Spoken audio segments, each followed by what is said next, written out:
For today's video ay magre-review tayo ng TNW-837 wireless microphone. Sulit ba itong gamitin? Magiging maganda ba ang ating audio quality? At the last one, hanggang saan ang kaya niyang aabutin? So ngayon ay susubukan nating tumakbo kung magiging good quality pa rin ba yung kalalabasan ng mic natin. Let's go! Takbo tayo! Ayan. Magiging goods pa rin ba yung quality ng mic natin? Ayan, takbo tayo guys. Ayan. Napakaganda talaga dito sa Bunbon. Base sa pagtakbo natin ay maganda pa rin ang kinalabasan ng ating wireless microphone. At wala kang maririnig na alog sa pagtakbo natin. Dito kami ngayon sa pinakadulo ng Bunbon Beach. Sa pinakamabang sandbar. Ayan guys. Sakto, walang tao dito, kami lang. Yan, solo namin yung pinakadulo ng sandbar. Wow, solo namin.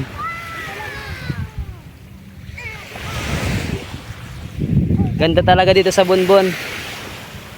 Tanggalin ko. Oo, tanggalin ko na. Hindi pa yung nakabagay pa. Hi guys! Nandito kami ngayon sa Bunbon Beach para mag-picture, hindi para lumangoy. Kasi maiitim na kami.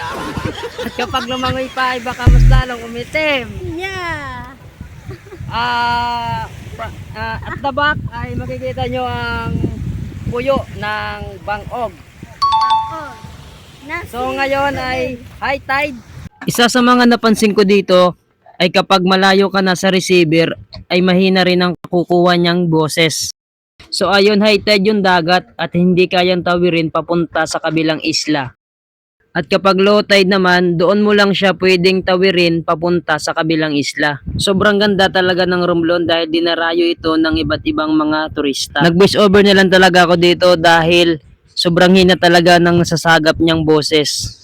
So ayun, pagdating namin kanina, ay merong mga dayong turista na galing Tablas at pinupuntahan talaga nila itong Bunbon Beach. Alam nyo ba guys, ang Romblon ay isa sa sikat ngayon sa pagdating sa mga beaches. Kaya naman hindi talaga magpapatalo ang Romblon. Isa ang Bunbon Beach sa Romblon sa mga pinakasikat na destinasyon hindi lang sa Pilipinas kundi sa buong mundo. Mayroon itong napakagandang natural na sandbar na nagdudurugtong sa pangunahing isla ng Romblon papuntang Bangog Island tuwing low tide. So mga guys, so napakalinaw ng tubig. So hahawakan natin yung tubig ng Bunbon. Yan guys, oh. Uy, gagi, nabasa. Ito guys, oh. Ang linaw ng tubig. Yan. Sarap sanang maligo guys. Kasi baka umitim.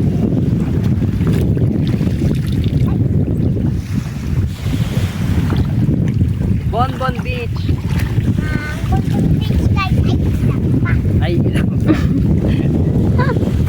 Hi guys! Nandito nga po pala kami sa Bunbon Beach Resort.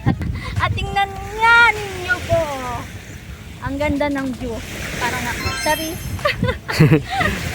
Ayan, ang ganda. Tingnan nyo po. Doon banda po.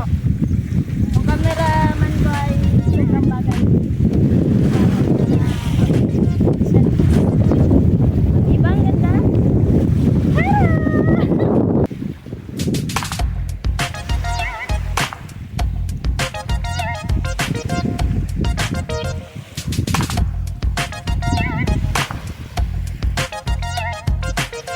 so guys, overall sa binili nating mic ay goods na siya para sa pag-vlog natin at maganda na to at napakagandang gamitin nito para sa mga beginner na katulad ko sa paggawa ng mga videos.